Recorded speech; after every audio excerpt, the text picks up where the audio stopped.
Hi. Okay, there it goes. Okay, it's 102. It's 102. Okay. The first projects that we're going to be working on, there's a whole bunch of things, but the first projects we're going to be working on are the halfway house. The halfway house. I found this house as I was helping a single mother and her daughter moved from one house to another, and the house they were moving, she was out of town. She was from the state of Washington and moved here. I'm in Fairfax, but the house is in Falls Church. They moved here, and her job got moved or something, and they had to move to another house. So the house that I moved her from is this big, big, beautiful house, and it can hold a lot of people, and it's right near, it's in Falls Church, so it's near the Unity Club, it's near public transportation, it's perfect, it's absolutely perfect. It just, I don't know, when I was cleaning it, God hit me with halfway house, and I've learned to really, I really pay attention to what God says anymore, so I know it's going to be that house. If for whatever reason that house doesn't work out, there's a million houses out there, especially, with the economy now, there's a million houses out there. But anyway, it's so funny because if you look at my website, I don't remember if I put it in the last one. Yeah, I did. It's www.webelieveworld.org. The list of things, the goals that we're going to do.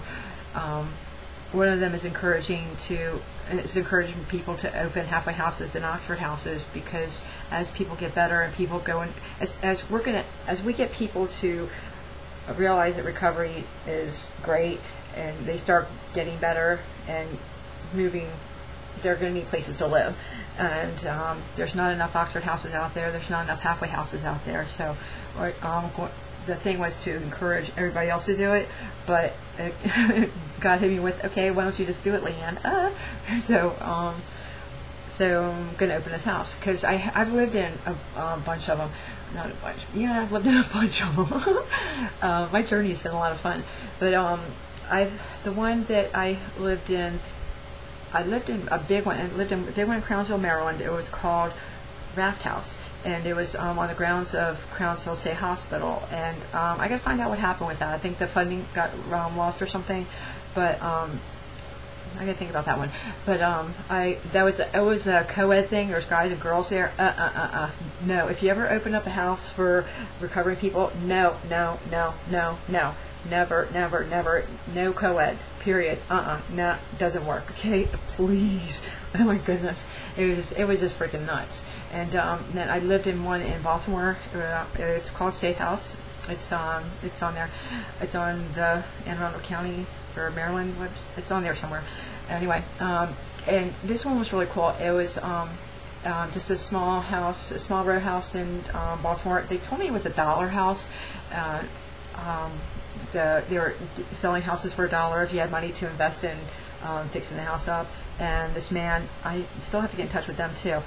This man decided to do that. So there was a counselor there, and there was a director there, and there was 8 women, and a house manager, and it was really cool. You don't work for like 90 days, or not 90 days, you don't work for like 3 weeks or a month or something, and in that month you get adjusted to go into meetings every day. You get adjusted to a daily routine, because addicts, alcoholics, people in general, we need a daily routine.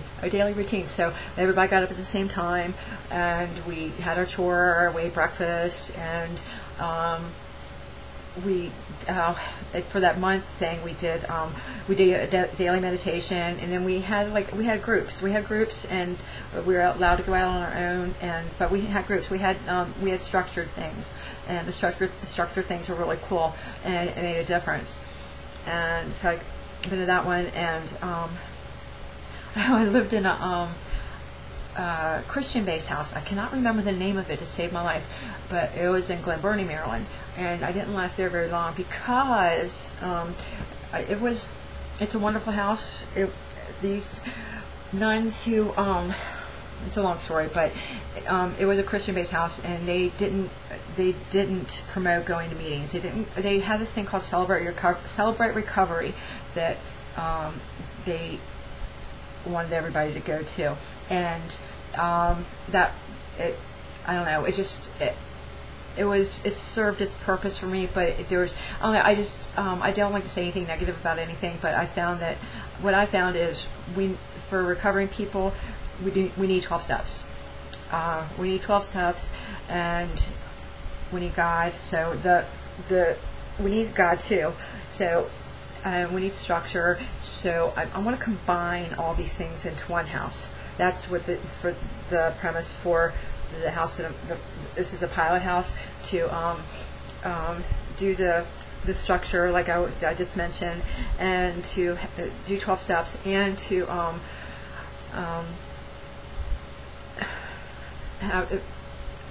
focus on spirituality a lot. Spirituality, and God.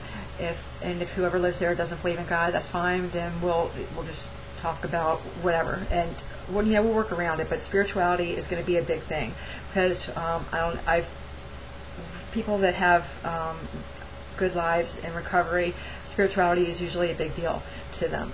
I know it works, and it's proven to work. So that's what the house is going to be, and it's going to be upper middle class. So it'll help women to aspire to live better than, I don't know, my wording, just if I say something that doesn't agree with you, please forgive me, but just upper middle class, because it's nice, and to have good things, in the house, so they know that they can aspire to them. So I started thinking about like people in the projects.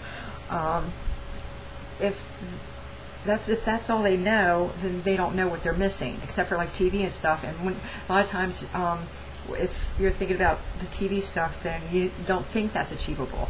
And upper middle class is achievable, and for anybody. High class, and I don't know, anything is achievable. So I've seen it work. If you are surrounded by the good stuff, then it helps you to start working for them. I don't know, it just works. It worked for me, and it's worked for so many other people. So it's going to be upper middle class, and we're going to stress the spirituality, and we're going to have counseling. We're going to have, I wrote it down. Oh, it's going to be called Maria's House. I guess 2 minutes. Good habits, coping skills, life skills, motivational skills.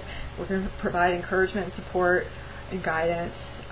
We're going to help them find job training if they need it. We're going to, if they need to go to school, help them to work towards a career instead of just a job, a career, something that's going to benefit them in their lives, and help them to know about community service, because we need to give back, and to be a part of whatever, like if they're part of AA or NA or whatever, everybody's got to be involved. Everybody's nobody's going to have anything more than they can handle, but just to start having the good stuff in their lives. And we're going to just do fun stuff. We're going to do anything fun. Any ideas that anybody can come up with, we're going to do. I want to show them how to make jewelry, show them how to sew, cook, clean, a garden. There's a big space for a garden out there. It's so cool. There's a really big space for a garden, so we have vegetables and flowers, and all the things that that a lot of people haven't had a chance to experience. We're going to have everything there.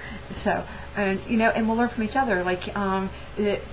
We'll all be learning from each other. That's the big thing too. And just help women. And this is the first one's going to be women, because that's what I'm good with. But it's just we need them for men, women with children, teenagers. But more and more topics. Oh, so much work to be done, guys. So much work. But anyway, I think my time's up. I'll get back to you.